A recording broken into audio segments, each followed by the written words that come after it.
algo más de un año, ¿no?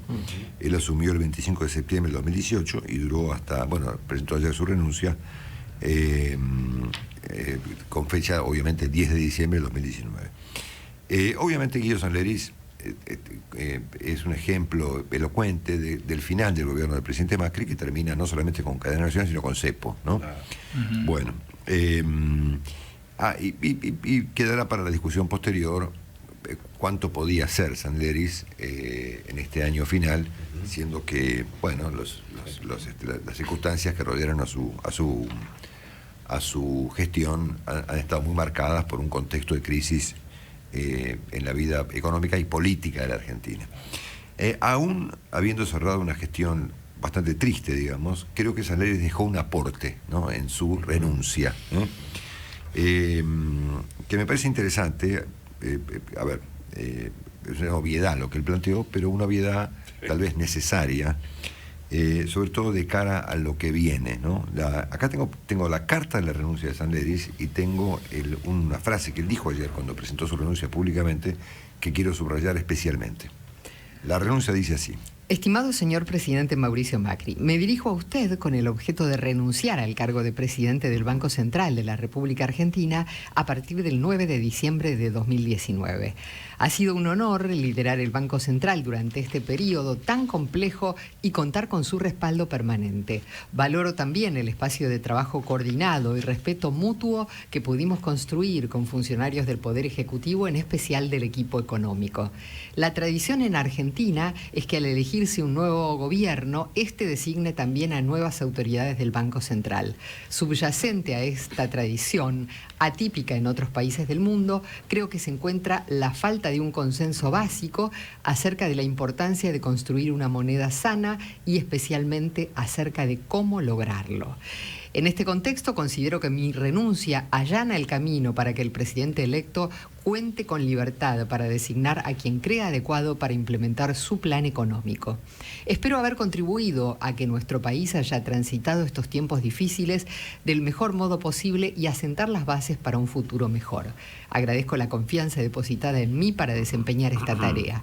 Bueno, mis mejores deseos para usted y su familia. Gracias, María. Bueno, esta es la renuncia de Guido Sanleris. Obviamente que él no contribuyó a una moneda estable, tampoco podía hacerlo seguramente, pero hay una sutileza ahí en un párrafo de esta carta que él amplió con más elocuencia cuando ayer públicamente dio a conocer su renuncia. Dijo esto: en la mayoría de los países del mundo, el mandato de las autoridades de los bancos centrales no coincide con la duración de los mandatos presidenciales. Esto permite que haya una continuidad de la política monetaria, independientemente de los resultados electorales. Este diseño institucional es uno de los elementos importantes que ha contribuido a que la mayoría de los países del mundo puedan vivir desde hace tiempo con baja inflación. En nuestro país, más allá de que la ley así lo establece, esto no sucede. La tradición en Argentina es que al elegirse un nuevo gobierno, este designe también a nuevas autoridades en el Banco Central. Subyacente a esta tradición, creo que se encuentra algo que ya he mencionado varias veces: la falta de un consenso básico acerca de la importancia de construir una moneda sana y especialmente acerca de cómo lograrlo. Bueno, si la historia del manejo del Banco Central de la República Argentina tiene relación, como sugiere Sanleris, con lo que ha pasado en el Banco Central, lo que ha pasado en el Banco Central es alucinante, ¿no? Ustedes piensen que en los últimos 36 años, desde que asume el doctor Alfonsín la presidencia en esta época democrática en Argentina, hemos tenido 23 presidentes del Banco Central. El promedio da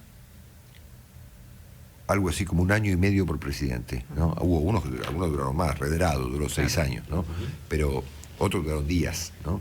El promedio general es que tenemos un presidente de Senado cada año y medio.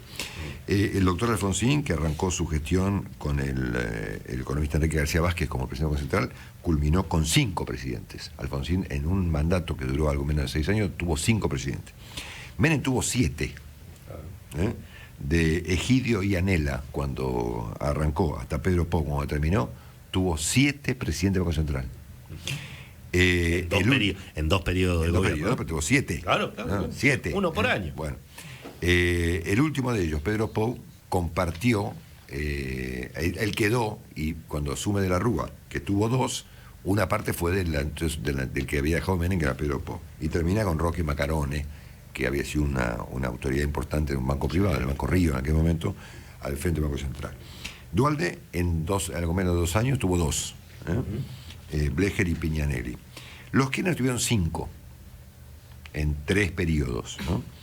Alfonso Bragay, Redrado, Mercedes Marcó, Juan Carlos Fábrega y Alejandro Banoli, que fue el último. Y Macri en 4 años tuvo 3.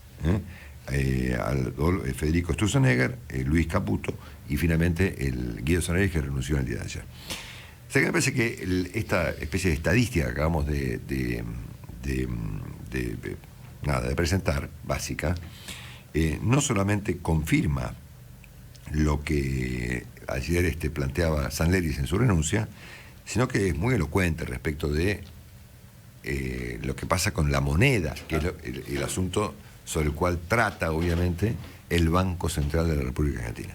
¿Qué pasará de aquí en adelante? No lo sabemos. Es obvio que habría una oportunidad para que una vez en la vida se empiece de cero y el presidente del Banco Central que designe Alberto Fernández, que va a ser el señor Miguel Pese, sea efectivamente aprobado por el Senado, que es lo que corresponde, y que permanezca en el cargo hasta el momento que le corresponde. Así que el próximo presidente, sea cual fuere, le corresponda, obviamente, convivir con el señor Pese o con quien sea que vaya a ser designado. Pero me parece que la historia es muy elocuente. Sin duda esto tiene una vinculación con el hecho de que Argentina ya no tiene ninguna moneda, es decir, no tenemos moneda. Así hemos construido la moneda. Exactamente, con con 23 presidentes en 36 años. Quiero cerrar esto con el doctor Artana para que nos haga una reflexión final. Daniel, un abrazo, buen día. Buen día, buen día. Primero tengo que felicitar a Willy por el premio. Bueno, Marcelo, por agradecerte. Justamente, Daniel, aprovecho entonces que quería agradecer a todos los economistas de la Argentina y particularmente a Daniel Artana, que tanto ha contribuido con este Oscar que hemos recibido, Marcelo. El Oscar al mejor programa de televisión mundial. Gracias a la Academia, Marcelo. Decirle que sí, Daniel está mareado. Gracias a la Academia. El estar en la cima lo ha mareado. Sí. Y la altura marea. La altura marea. Bueno, respecto de lo que me preguntaste, es cierto que en los países donde la inflación es baja y esto no pasa, ¿no? Funcionan mejor, estas cosas no pasan. Después hay una discusión sobre el grado de independencia del Banco Central. Es una discusión técnica. En general, yo creo que el Banco Central tiene que ser independiente, pero más allá de eso, el tema es la inhabilidad argentina y sobre todo de la dirigencia política argentina de armar las condiciones, no solamente desde el punto de vista de la política monetaria, sino también desde el punto de vista de la política fiscal y de la política económica en general, de poder generar condiciones para que esta economía funcione. Este es un país que no es que ha desaparecido la moneda, pero es una moneda que tiene altísima inflación para lo que es hoy en el mundo. Y la segunda cuestión es que es un país que, si miras los últimos 70 años, ha sido un desastre en materia de crecimiento económico. Entonces acá ha habido un fracaso de la dirigencia argentina, y si querés metámonos nosotros también allá adentro por lo que nos toque. Lo que Macri ha dado en llamar el círculo rojo, si vos querés, en generar las condiciones para que este sea un país con una economía exitosa. Entonces, la verdad es que el Banco Central es un elemento más en un montón de cosas que en este país no funcionan, en términos de políticas públicas, ¿no? Sí, claro. Pues fíjate que, que el debate acerca de la independencia del central puede tener 3 posiciones. Hay gente que supone que el Banco Central no debe ser independiente, Cristina Kirchner. Hay gente que supone que el Banco Central debe ser totalmente independiente, y hay gente que supone que la cosa pasará por el medio, ¿no? Donde algún nivel de coordinación puede llegar a haber. Ahora, con independencia de esta discusión, nosotros no cumplimos con la ley, ¿no? Que es que el presidente central tiene que durar en su cargo más allá de lo que dura el mandato del presidente de lo designó. Es básico. No, además de eso, hemos tenido presidentes nombrados con acuerdo del Senado. Creo que vos mencionaste a Pou, si yo no recuerdo mal, Pou tenía acuerdo del Senado y bueno, se armaron las cosas para que terminara renunciando. Sí, claro. O sea, esto después, el nivel de presión a veces te hace que la gente renuncie, cuando en realidad en aquel momento, si yo no recuerdo mal, era claro que había una embestida del gobierno de la Rúa en aquel momento para que Pou se fuera. Entonces, acá ni siquiera con el acuerdo del Senado, este es un poco el desprecio que tiene en general otra vez la dirigencia argentina respecto del respeto institucional. Vos fíjate que aún con un presidente por ahí polémico como Trump, que ha atacado bastante al presidente de la Reserva Federal, bueno, igual el hombre está ahí, digamos, nadie se ha atrevido a sacarlo a pesar de los empates que ha habido y de las indicaciones que le hacía el Ejecutivo de cómo manejar la política monetaria, cosa que no es habitual en países desarrollados, que el Ejecutivo se meta mucho. Bueno, las características de este presidente americano han hecho que él se meta, pero no ha avasallado la independencia del Banco Central. Entonces, en general, si uno tiene un manejo, hay ciertas cosas que hay que manejarla con principios técnicos, y ahora, después el Banco Central solo no te va a arreglar la economía del país, ni el Banco Central, ni como también es un poco una fantasía de algunos de que saquemos el Banco Central, dolaricemos la economía y la economía mágicamente y por eso se arregla solo. No, y tampoco se va a arreglar. Es decir, vos tenés un problema institucional mucho más básico, digamos, que es que nosotros tenemos esa habilidad de romper cualquier cosa que genere credibilidad. Sin duda. El dato es muy elocuente, ¿no? 23 presidentes en 36 años, ¿no? Así es. Bueno, está bien, viste, esta consideración final que hizo Solari es correcta, ¿no? Digo, bueno, prestemos atención al hecho de que esto no puede seguir así, ¿no? Eso fue lo que finalmente dijo, ¿no? Lo ideal sería que uno en determinadas cuestiones, no solamente en la política monetaria, sino también en otras cuestiones básicas, yo diría, por ejemplo, Argentina ha demostrado a lo largo de su historia que no puede tener déficit fiscal. Se endeuda, o lo financia con emisión monetaria y termina generando un lío inflacionario, o lo financia con endeudamiento y terminamos generando un default. Entonces, por lo menos podríamos tener un cierto consenso. Después discutiremos si tenemos más impuesto y más gasto, o menos impuesto y menos gasto. Que eso sí, hay matices en otras partes del mundo, pero por lo menos tener un presupuesto equilibrado. Cosa que hace años que Argentina no tiene, que la ha tenido esporádicamente solamente en alguna parte del boom de las commodities. O sea que hay una cuestión más general, digamos, si vos pudieras como país ponerte de acuerdo en ciertas cuestiones básicas, como es equilibrio fiscal, una moneda sana y tratar de recuperar una moneda sana con baja inflación, como han hecho muchos países de la región que también han sufrido hiperinflaciones. El caso de Perú es por ahí el más elocuente, digamos. Y después algunas líneas respecto de cuál va a ser el nivel de integración de Argentina con el mundo. Bueno, yo creo que con eso avanzaríamos bastante. Después es natural que hay gente que le gusta mayor peso del Estado en la economía y hay gente por ahí como nosotros, me parece que nos incluimos todos en el mismo barco, que nos gusta un Estado más chico con menos impuestos y confiando más en la creatividad del sector privado. Pero esos son matices, ¿eh? En otros países ha pasado eso en determinados, cuando cambia el signo político, pero no rompen todo. Nosotros tenemos esa habilidad, nuestra dirigencia tiene esa habilidad de romper todo.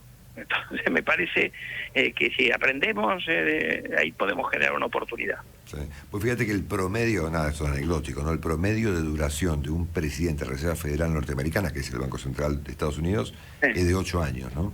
Claro. Desde que yo tengo uso de razón, es decir, desde que trabajo en esto, a principios de los 80, hubo 5 titulares de ese organismo: Volcker, Greenspan, Bernanke, Yellen y el actual Powell, ¿no? Claro, vos fíjate que, que es interesante. 5 en 40 años.